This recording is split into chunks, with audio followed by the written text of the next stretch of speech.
Once this village thrived. It was a land of joy and abundance, where the skies were always blue and the fields teemed with life. The people sang songs of celebration, and their laughter filled the air. The elders told stories of bravery and unity, while children ran through the bustling market, weaving between vendors selling fruits, spices, and handcrafted treasures. But everything changed when a terrible curse descended upon the village. The once fertile lands turned barren, rivers dried up, and the vibrant energy of the village faded into despair.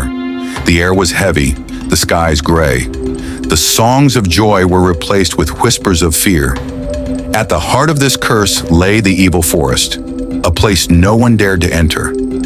Dark, ominous, and alive with malevolent energy, the forest seemed to grow thicker and darker each day, as if feeding on the villagers' fear. One fateful evening, the villagers gathered in the square, their faces pale with worry. The elder, a man of wisdom and calm, stepped forward, his staff tapping against the ground as he spoke. "The evil forest has awakened," he began, his voice carrying the weight of generations. "Its dark curse has poisoned our land, our rivers, and our very hope. This forest is no ordinary place. It is alive, and at its heart lies a demon of unimaginable power. This creature thrives on our suffering, on our fear. Only the bravest among us can venture into its depths, confront this evil, and destroy it. Otherwise, our village is doomed." The crowd fell silent, the weight of the elders' words pressing down on them. Who among them would dare take on such an impossible task? "I will go into the forest." All heads turned toward the voice. It was Adisa, the prince of the village. He stood tall, his eyes determined. "I will face whatever evil lies within to save our people." A murmur of shock spread through the crowd. "Adisa, no!" cried one villager. "You are our prince.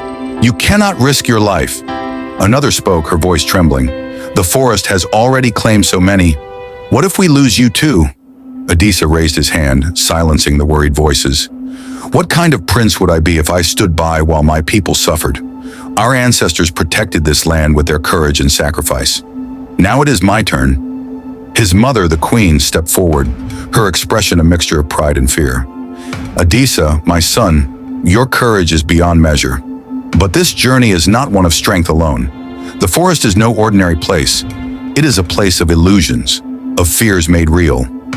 Are you prepared for the challenges that await you?" Adisa turned to her, his voice steady.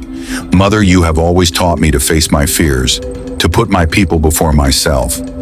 I cannot stand by and do nothing while the land we love fades into darkness. I will return with the light, or not at all." The elder stepped forward, holding a small talisman carved from wood. It seemed to glow faintly, as if imbued with some ancient magic. He placed it in Adisa's hand. "This talisman will protect you from the forest's tricks.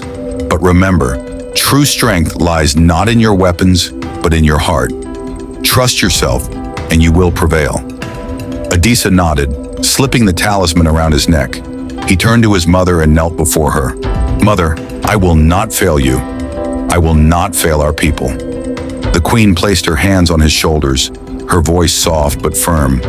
"Adisa, you carry the hopes of this village, but you also carry my heart.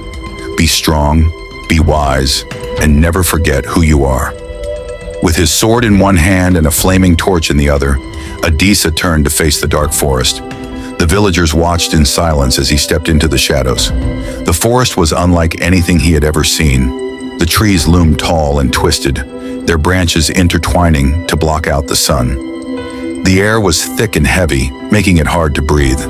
Shadows seemed to move just beyond the edge of his vision, and faint whispers filled the air. "Leave. Turn back.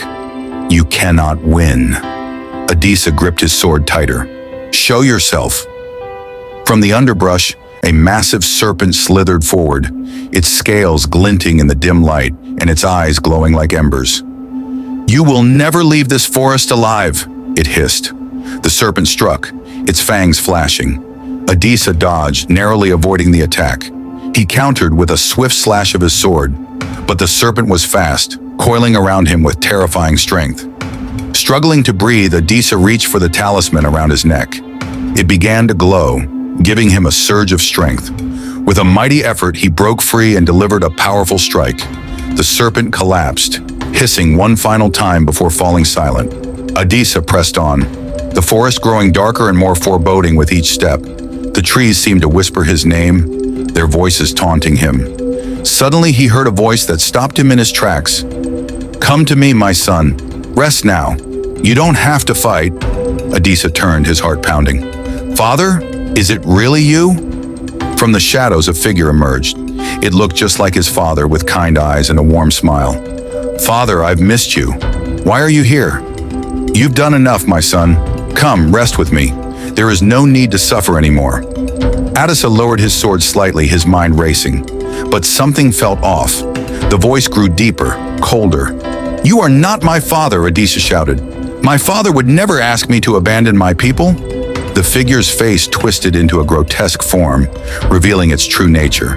It let out a low, menacing laugh before dissolving into smoke. Adisa clenched his fists. "The forest will not break me."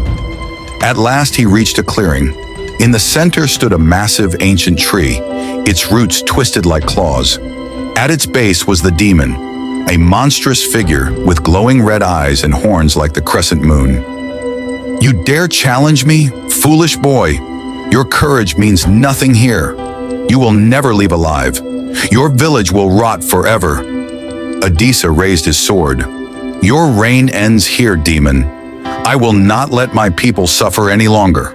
The demon roared, launching an attack. Adisa fought valiantly, dodging blows and striking when he saw an opening. The ground shook with every clash. The demon summoned shadows to confuse him, but the light of Adisa's torch burned through the darkness. "This is the only way," Adisa whispered to himself.